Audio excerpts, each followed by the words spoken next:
아까 말씀하신 대로 우리 소장님뿐만 아니라 저명한 경제학자들도 지금 연준 너네 그렇게 하면 안 된다. 이 네. 파월이 이런 의견을 좀 받아들여서 이 노여운 마음 좀 거두고 조금 좀 완화적으로 갈 수 있는 가능성은 별로 없나요? 그러니까 저는 내년 하반기 가면 금리 인하 들어가야 된다고 본다니까요. 좀 근데 지금은 시장을 말을 듣도록 몽둥이로 패야 되잖아요. 연준 말을 안 들었으니까 시장이. 지금 좀 이제 파월 입만 쳐다보는 것 같긴 해요. 진짜 좀 쳐다보는 편인데 지금 현재가 뒤에 가서 영향을 미칠 애 중에 제일 눈에 보이는 건 유가거든요. 근데 유가가 너무 안 내려가요. 이게 그동안 그 친환경 바람 때문에 유정을 안 팠다 그러더라고요. 그래서 공급이 절대적으로 부족하대요. 사우디도 말도 안 듣잖아요. 네, 사우디 말도 안 듣고 감산한다고 그러고. 교토만 70달러 정도까지 떨어지지 않겠냐라고 떨어지면 그 정도까지 떨어질 거라고 보더라고요 전문가들이. 네. 전 모르겠어요. 유가는 잘 모르니까. WTI가 한 번 실제 한 번 봤나요? 그리고 다시 살짝 했습니다. 그렇죠. 다시 반대해서 막 굿자도 보고 좀 난리 아니에요. 저거 그냥 놔두면 되겠어요. 아 지금은 연준은 세게 나가야 된다고 봐요. 근데 연준이 걔들을 미리부터 확 휘어잡아가지고 꼼짝 못하게 만들었어야 되는데 그렇게 못 만들었으니 지금이라도 거기를 휘어잡아서 가야 된다. 그러면 지금은 어쩔 수 없이 세게 가야 된다. 그래서 연준의 오버를 한번 말씀드렸는데 정확하게는 연준이 외통수에 걸렸다. 외통수에 걸렸다. 연준은 이거 말고는 할 수 있는 방법이 없어요. 당분간은 시장에다 대고 좀 더 세게 가고 그래서 제가 말씀드렸던 것처럼 9월 FOMC에 50이나 100에 된다고 말씀드린 이유가 그래서 그런 거예요. 50은 지금까지 두드린 게 워낙 많이 두들겨 맞았으니 거기다가 점도편이 뭐 이런 걸로 해서 시장 겁은 줬으니 일단 한 몇 달은 내년 뭐 연말까지는 이 상태에서는 한번 볼게. 효과 나오는 거 본다. 근데 니들 만약에 계속 까불지 그럼 100bp 나온다. 딱 하고 휘어잡고 가든지. 근데 그건 이미 힘들었고 그게 힘들었다면 100bp를 때려버렸어야죠. 그래서 시장을 꼼짝 못하게 이게 야구 방망이로 폈어야 되는데 조그만 회초리로 때린 거란 말이에요. 75bp는. 그래서 그때 또 금리 인상에 실수를 했기 때문에 지금은 어쩔 수 없이 좀 세게 당분간 지속할 수밖에 없고요.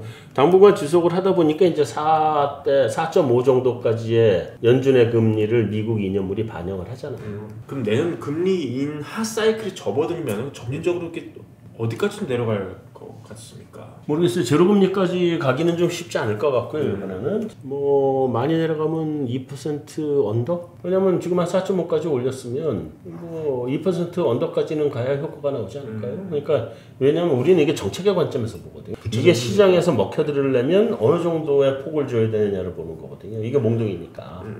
그러면 4.5까지 갔다고 전제를 하고 거기에서 최소한 한 3% 정도까지 낮추어야 정책 효과가 안 나오겠어요? 원래 올릴 때보다 내릴 때 더 많이 해야 돼요. 꺾인 경기를 돌려 세우는 게 훨씬 힘들어요. 올라간 경기를 꺾는 건 쉬워요. 그럼 몽둥이 몇 번만 패면 그냥 꺾여요 무조건. 이미 삼성전자 적자 나는 거 영업이익 줄어드는 거 보세요. 벌써 두들겨 맞은 거거든 그게. 연초부터 맞은 효과란 말이에요. 그게 지금 나오는 거는 4분기에 나오는 거는 최근에 맞은 것까지는 효과가 나올 거고 내년 1분기, 2분기를 가면 9월에 두들겨 맞은 것까지 나올 거고 11월에 또 때린다 그거는 내년 하반기쯤에 6월쯤에 나오겠죠. 네. 내려갈 때는 좀 더 많이 내려야 된다고 보면 2% 밑으로 내려가야 좀 낮췄다 이 소리가 나오지 않을까 싶어요. 주식시장이 사실 경기를 굉장히 선반영을 하는 그런 좀 인공지능 같은 측면이 있는데 지금 이 많이 내려온 이 주가 때면은 반영한 겁니까? 아니면 더 내려가야 이게 좀 합당한 그런 레인지가 됩니까?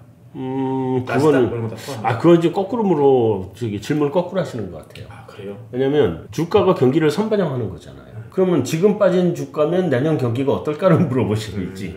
왜냐면 이게 생각하세요. 우리가 경기 선행지수 많이 보잖아요. 경기 선행지수에 주가가 들어가요. 우리나라 경기 선행지수에 들어가는 항목이 6가지가 들어가는데 6가지 중에 하나가 주가예요.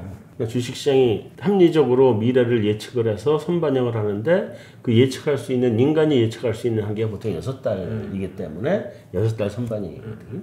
그 이상은 전망 못하죠. 저보고 전망하라 그래도 전망 못해요. 왜냐면 트리플 버블 썼으니까 넌 2년 전망할 거다. 그러지 못해요. 왜냐면 글쎄 러시아가 우크라이나를 때릴지 어떻게 알고 이런 우리가 모르는 이벤트들이 막 터지거든요. 최근에 뭐 한 2200이 좀 깨졌다가 다시 올라오고 맞아요. 전 지난번 6월 달에도 사실은 지수가 2300 정도였는데 그때가 2200 나왔었어요. 왜냐면 그 다음날 동시호가에서 예상 주가가 워낙 투매가 나와가지고 동시호가 때 투매가 나와가지고 그때 투매 나온 기준으로 2200까지 보고 올라왔어요. 물론 장 계시에서는 그거 안 갔는데 그때 지수 레벨이나 지금 지수 레벨이 지수 단에서는 차이가 별로 없어요. 그러니까 쌍바닥이라고 저는 보는데 네. 그러면 어쨌든 3300에서 예를 들면 2200까지 왔다 그럼 3분의 1 빠진 거잖아요. 내년 경기 3분의 1 빠지겠죠. 안 그러겠어요? 정확하게 똑같은 게 삼성전자 영업이익이 15조에서 10조 8천억으로 3분의 1 빠지지 않았어요?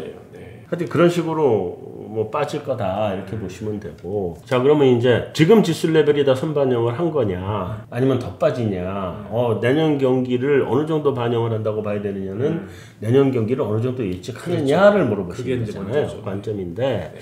무조건 연준한테 달렸어요.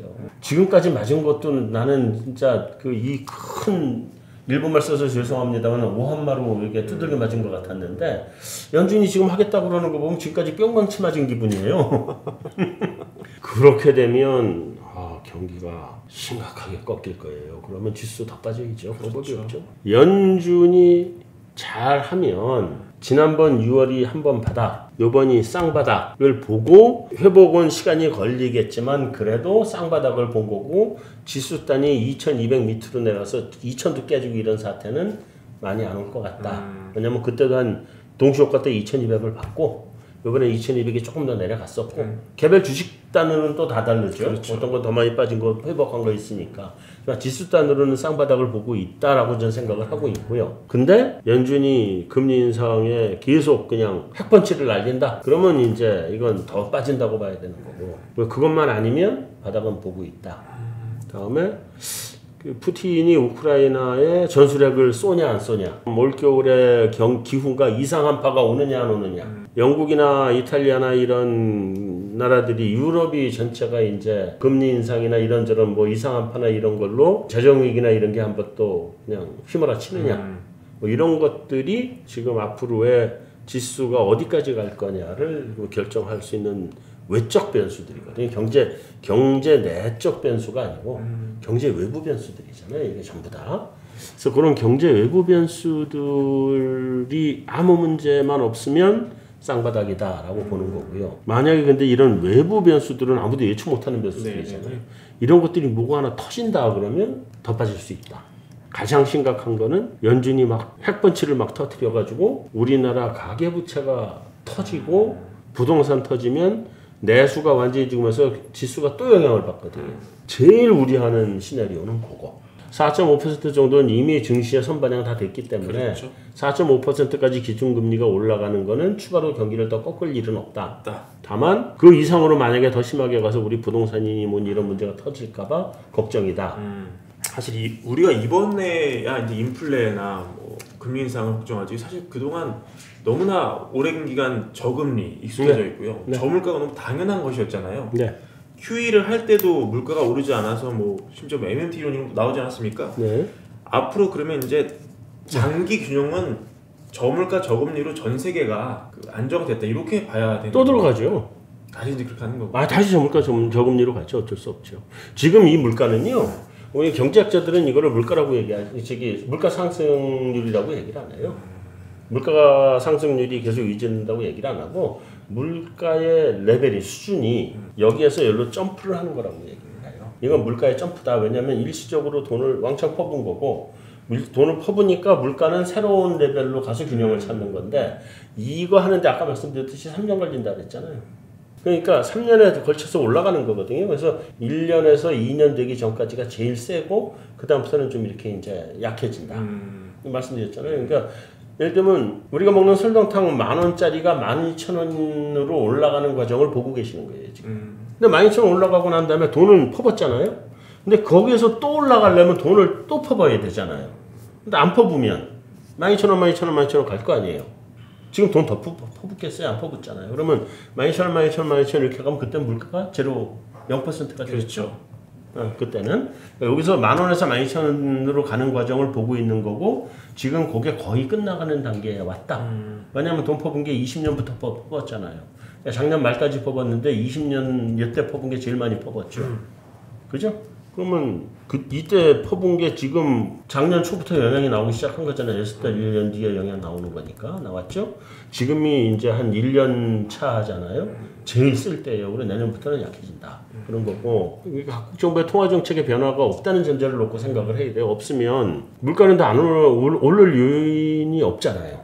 MMT를 촉발한 원인이 뭐예요?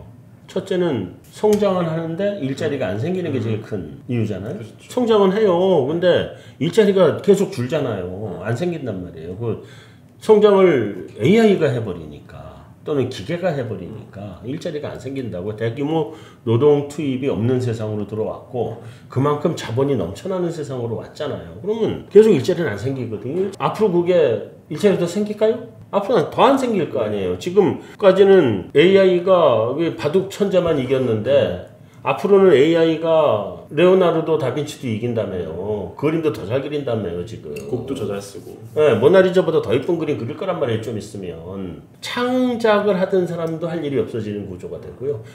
책 소용없을 거예요. 이제부터 그런 세상으로 가면 점점 일자리라는 건, 좋은 일자리라는 건 점점 줄어들고 점점 파편화된 일자리가 생기는 거거든요. 이게 긱 일자리라고 하는 게 파편화된 일자리잖아요. 뭐 택배 뭐 이런 거. 나는 하고 싶을 때만 하면 되라고 얘기하지만 일자리는 파편화되는 거잖아요. 세상이 이거 안 되겠다. 다른 형태의 구조를 만들어내자 할 때까지는 계속 갈 거예요. 그러면 2000년대 들면서부터 전 이게 시작이 됐다고 보는데 본격적으로 그전에도 있었습니다만 이런 트렌드는 보통 한 번 가면 40년 가요. 하여튼 MMT는 뭐냐면 정부가 한국은행하고 정부를 이렇게 분리시켜 놓은 거는 발권력은 정부는 쓰지 마라. 그리고 발권력은 은행이, 중앙은행이 독립적으로 써라 하고 분리시켜 놨던 거잖아요. 근데 MMT는 정부한테 발권력을 주는 거예요. 어떻게 하냐? 정부가 채권을 발행하면 한국은행, 중앙은행이 그걸 사줘. 그럼 돈을 발행한 거랑 똑같잖아요. 그렇죠. 발권력이 동원된 거거든요. 이게 합쳐서 둘이 합작해서 그게 MMT인데 그 구조로 지금 세상은 바뀌어오고 있다. 제가 생각하기에는 앞으로 한 20년은 더 가야 되지 않겠어요?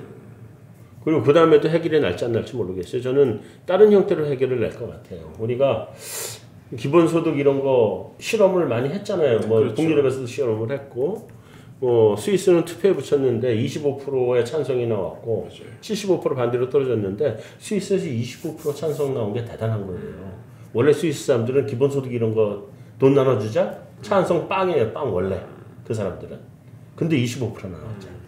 여러 나라가 시도를 해봤고 우리는 최저임금을 올리는 시도도 했고 여러 가지 시도를 했는데 뭔가 제도적으로 다른 제도를 만들어낼 때까지는 MMT의 세상은 계속 갈 수밖에 없다. 네. 마지막으로 우리 정리 말씀 하나만 부탁드리고 오늘 촬영 마무리하도록 하겠습니다. 뭐 정리 말씀드릴 거면 지금 다 말씀드렸는데 그 전체 그 큰 흐름이 제가 맞을지 안 맞을지 저도 모르죠. 아무도 모르는데. 그 경기라든가 주식시장이라든가 이런 거 전체적인 흐름은 그런 정도로 보시면 좋겠다. 그러니까 다른 변수만 안 터지면 지금이 쌍바닥을 보고 있는 것 같다. 근데 외부 변수가 다른 게 또 터질 수 있고 그건 아무도 예측을 못하는 일들이니 그거에 따라서 이게 쌍바닥인지 아니면 한번 재차하락인지 이런 거 등등은 앞으로 또 보셔야 된다. 경제는 물 흐르기 때문에 그때 달라질 수밖에 없고 그래서 그걸 참고로 하셔서 보셨으면 좋겠고요. 어떤 면에서 보면 이번에 부동산 같은 거 그동안 사고 싶었는데 못 사셨던 분들 살 수 있는 기회가 될 수도 있어요. 근데 당분간은 쳐다보지 마시고 좀 한참 뒤에 기회가 올 테니까 그때까지 기다리셔도 충분히 무방할 것 같다. 외적인 변수들이 어떻게 움직이느냐를 보시면서 그때 대응을 하시는 수밖에 없다. 오늘 1년 만에 한수생 모셨는데 당분간 이 유튜브 촬영을 안 하신다고 선을 하셨습니다. 그래서 당분간 아마 이 인터뷰가 마지막 인터뷰가 될 것 같고요. 나중에 다시 좀 마음이 바뀌실 때 사정사정 해가지고 스튜디오 다시 모셔서 더 좋은 말씀을 듣도록 하겠습니다. 오늘 말씀은 여기까지 듣도록 하겠습니다. 감사합니다. 수고하셨습니다. 네. 주택 마련 주식 대박 매불이 하나면 오케이입니다. 매불이 구독 누르시면 부자 됩니다. 좋아요 누르시면 더 부자 됩니다.